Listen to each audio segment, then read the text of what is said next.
yaitu menelaah RPP dan modul.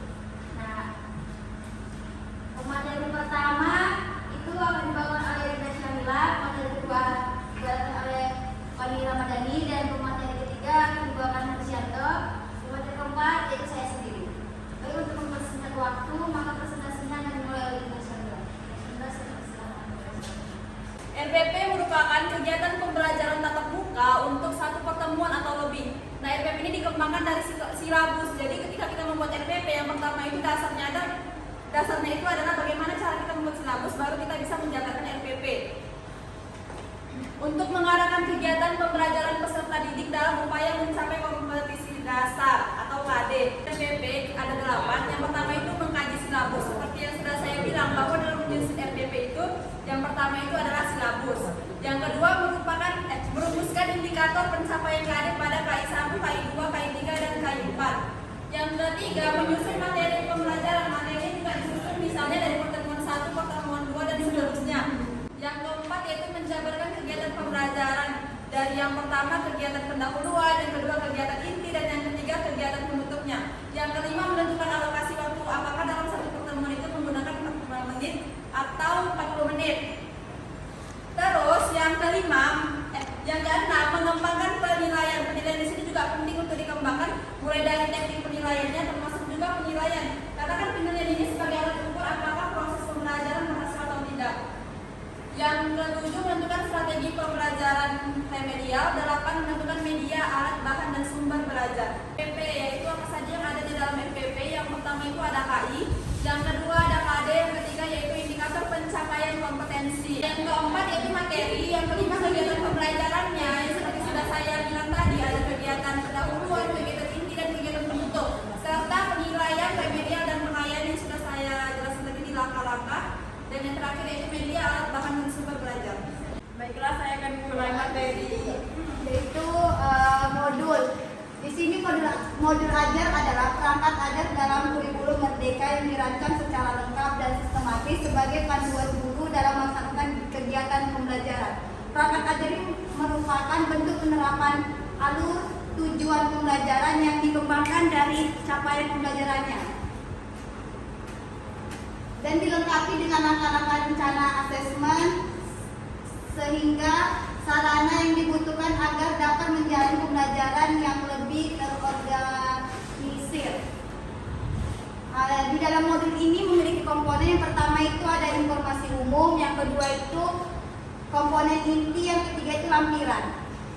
Identitas umum yaitu nama penyusun, institusi, tahun disusunnya kapan, jenjang sekolahnya, dan lokasi waktunya. Yang kedua itu ada kompetensi awal, ini untuk mengetahui ataupun keterampilan yang perlu dimiliki siswa sebelum mempelajari topik pembelajaran tersebut.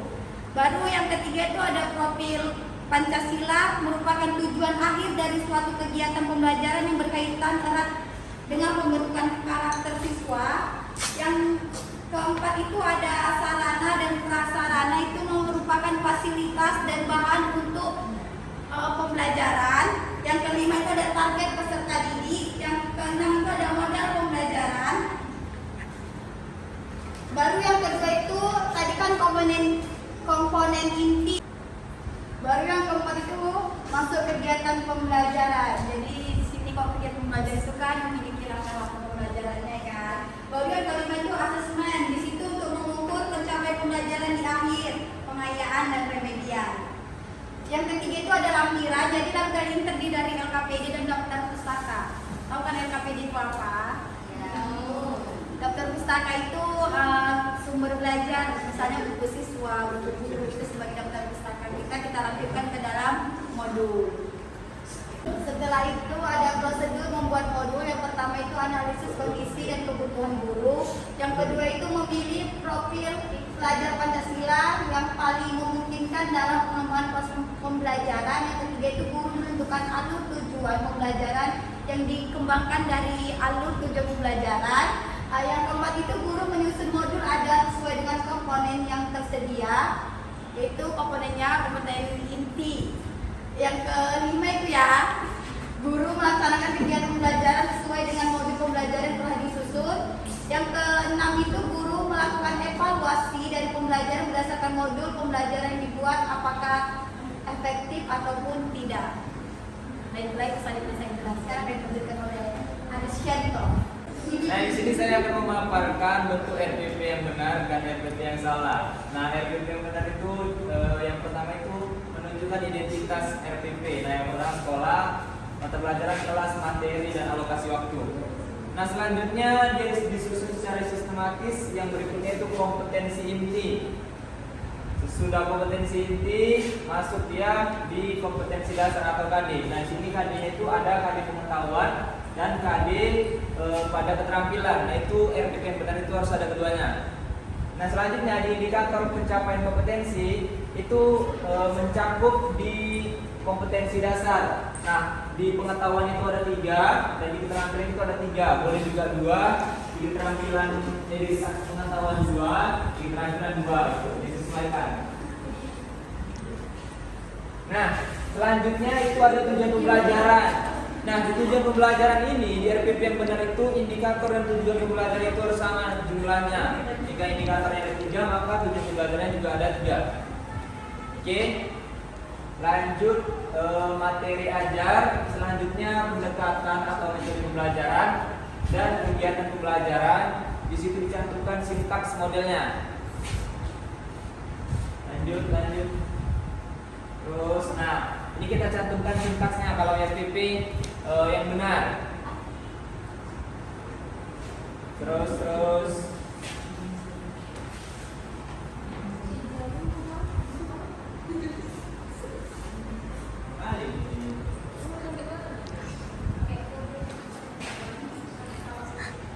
Lagi. Nanti kau potong ya, Riz? Nanti kau potong ya? Iya. Nah, selanjutnya setelah kita tampilkan sintaksnya, kita masukkanlah penilaian atau pembelajaran remedial dan pengayaan. Di situ kita cantumkan. Nah, selanjutnya media, alat, bahan, dan sumber belajar.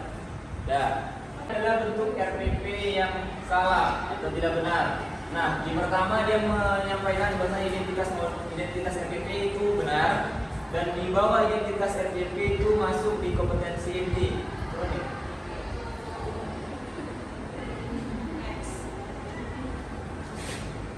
Udah. Nah, dari kompetensi inti dia lanjut ke indikator di kompetensi dasar. Sama dengan RPP yang pertama ya. Lanjut. Tapi di kompetensi dasar di sini tidak ada tentang kompetensi pengetahuan dan keterampilan. Nah, yang di RPP yang benar tadi kan disampaikan ada kompetensi tentang pengetahuan dan tentang keterampilan. Nah, selanjutnya masuk ke tujuan pembelajaran. Nah, di tujuan pembelajaran ini dia tidak sama dengan indikator. Indikatornya tadi di atas ada 6, kalau tidak salah coba nih, ke atas kan? Nah, ini dia indikatornya itu ada 6, sedangkan tujuan pembelajaran di bawah itu cuma 3. Nah, jadi tidak sama. Nah, setelah tujuan pembelajaran masuk ke materi pembelajaran. Oke. Nah, kita masuk ke pendekatan atau model dan metode. Nah, di sini setelah pendekatan dia masuk ke kegiatan pembelajaran. Nah, di RPP yang salah ini dia tidak mencantumkan sintaks dari model yang dipakai. Nah, makanya bahwasannya RPP ini bisa dikatakan tidak benar. Nah, dia tidak mencantumkan sintaks dari model pembelajarannya. Tentang penilaian sama, lanjut nih media sama media. Oke. Nah, jadi yang membedakan itu dia tadi. RPP yang salah itu tidak mencantumkan sintaks dan juga indikator beserta tujuannya itu beda. Indikatornya ada 6, sedangkan tujuan pembelajarannya ada 6. Ada 3. Sekian, lanjut dia. Baik, di sini saya akan menjelaskan mana dia modul yang benar dan yang salah ya. Jadi yang ada di PPT yang ada di tampilan saat ini itu adalah modul ajar yang benar. Kenapa dia benar? Karena susunannya benar ya. Yang pertama itu harus ada identitas modulnya. Di sini ada sekolah, mata pelajaran, kelas, materi pokok, si waktu dan fase yang diampu. Nah, fase ini itu termasuk pada model apa yang digunakan. Kemudian di sini ada capaian pembelajarannya dan kemudian di sini ada kompetensi awal. Selanjutnya dalam modul itu harus tertera profil pelajar Pancasila karena ini kan digunakan pada kurikulum Merdeka Belajar. Ke bawah ini. Selanjutnya di sini harus ada sarana dan prasarana. Bahan apa yang akan digunakan dalam kegiatan pembelajaran. Kemudian di sini ada target peserta didiknya, karakteristik peserta didik, kemudian dia menggunakan model apa. Di sini tertera model PBL. Selanjutnya di sini ada metode pembelajaran dan perlu diketahui bahwasanya jika membuat modul itu harus memiliki daftar pustaka. Selanjutnya di sini ada gambaran umum dari modul. Di sini ada gambaran umumnya, urutan materi, rencana asesmen dan jenis asesmen. Selanjutnya di komponen inti di sini ada topik, yaitu topik ini berisi tentang materi apa yang akan diajarkan, kemudian tujuan pembelajarannya, kemudian pemahaman bermakna dan pertanyaan tematik. Selanjutnya di sini ada sintaks pada kegiatan inti. Di sini ada 5 sintaks sesuai dengan model pembelajaran yang digunakan. Kemudian di sini ada asesmen, kemudian ada pengayaan dan remedial yang terlampir, kemudian ada refleksi peserta didik dan guru. Ini merupakan bahan ajar. Baik, di sini saya akan menjelaskan modul yang salah. Ini merupakan modul yang salah. Kenapa dia salah? Yang pertama, dia memang memiliki identitas umum ya, identitas umum dan informasi umum, tetapi dia tidak memiliki capaian pembelajarannya, tapi langsung ke kompetensi awal. Kemudian fase yang digunakan di sini adalah fase F. Dia kegiatan sintaks pada model pembelajaran itu berlebih. Kemudian profil pelajar Pancasilanya hanya terlampir 2, sementara profil pelajar Pancasila itu harus 6. Jika komponen yang kurang maka itu tidak benar. Kemudian sarana dan prasarananya ada, target dan jumlah siswa ada, mode pembelajarannya itu tidak jelas. Mode pembelajarannya itu tatap muka. Kemudian ada ketersediaan materi, kegiatan pembelajaran dan asesmen. Selanjutnya terus ke bawah. Di sini ada tujuan pembelajaran. Kemudian pada kompetensi awal di sini kelengkapan bahan ajar. Di sini kelengkapan bahan ajarnya itu tidak sesuai ya, tidak ada lembar observasinya, rubrik penilaian dan instrumen. Karena kan tadi seperti yang saya tunjukkan pada modul yang benar itu ada ya, dilampirkan lembar observasi, rubrik penilaian dan instrumen penilaian. Kemudian pada kegiatan inti di sini sintaksnya itu tidak sesuai dengan model pembelajaran yang digunakan. Selanjutnya nih. Kemudian di sini di modul yang ini itu tidak ada daftar pustaka. Karena kalau modul pembelajaran itu dia harus memiliki daftar pustaka. Jadi terlihat ya mana dia modul yang benar dan mana yang salah. Apakah ada yang bertanya? Ya, silakan Nurul Indiansyah. Ya, saya mau bertanya kepada Prof yang maju, apakah setiap modul pastinya itu berbeda atau gimana?